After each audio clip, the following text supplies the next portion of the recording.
There is a dark kind of wisdom that a man can begin to utilize in executing the deliveries of God, which is a wisdom that sifts the utterances of God of their substance. Are you with me? For example, the prophet Nathan had a very dangerous assignment. The king had misbehaved. That was then. And he needed to go to the king to tell the king, God is coming for you. But he was afraid.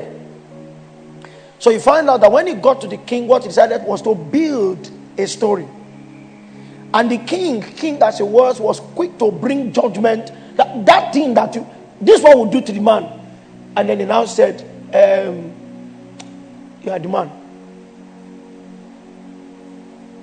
But there are other dark wisdoms that God sent you to tell somebody, I'm coming for you. You know, say, God said that he's coming for somebody. It's still a kind of wisdom. Are you with me? But that wisdom sifts the utterance of God of its weight. It's dark wisdom. I'll show you my wife this morning. That we need to unlock Jacob. Yes, unlock Jacob in our generation.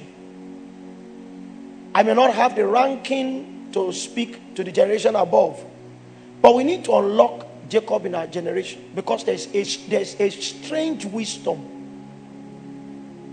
that is called Jacob in the spirit that God must deliver us from. I'll do the building and I started meditating on it, but that wisdom must die if Jesus will thrive. It's the wisdom that how do I put it now? It's the wisdom that labors to please, so that a blessing can be connected in falsehood.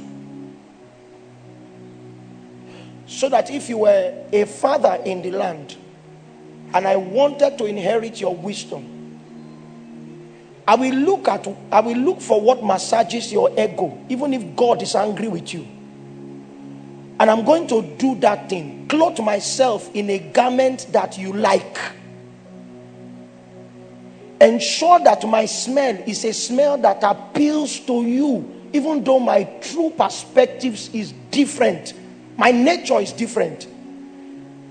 I may not be in agreement with what you are doing. God may have convicted me that your pathway is wrong, but so that I can collect from you, I will clothe myself. Jacob, through his mother, knew what could please Isaac so that a blessing can be corrected, and he was willing to mask himself in a nature that was not his just to get. And God told me to say he's angry. I said it in the Lord yesterday. The relationship between father and sons allows for God to speak from fathers to sons and sons to speak to their fathers. That's how God has built it. Is somebody with me? Yes. If you feel if there's something God is doing that you don't understand, prayer allows for you to raise a concern. To say, oh God, I don't know what you are doing with me. And it is not dishonor. But people are laboring to massage egos so that there can be a getting. And God is angry with it. If Jonathan stays too long with Saul, he will fall when Saul falls. Because the sword of the Lord will come upon the land. That's one of the things Jesus told me to say. We can please ourselves unto a blessing, but when the great one is angry, he's angry.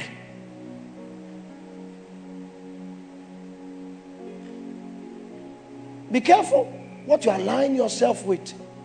Be careful who you align yourself with. When men displease God, don't line up with them. Men who displease God still have what to give. But be wary of being too close to a man that God is displeased with. Because when he goes down, everything around him goes down. I'm saying so much. But this ego massaging thing that a generation has found is not godly. It is manipulative. And God is displeased. I will trust God in the coming weeks to show to you the dark wisdom that was carried out by Jacob, so that everyone who is guilty of it will walk away from it. Stop clothing yourself as Esau. You know, if you have a relationship with God, that God is no longer pleased with an Isaac generation. Don't be obsessed with a blessing as to become an enemy of God. That's something that God told me to say.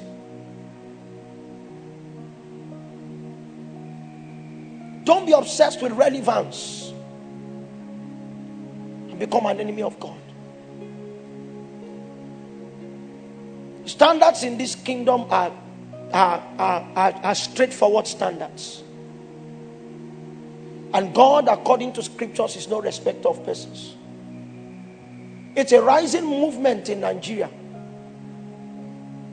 where on the grounds of honor we approve the things that God disdains.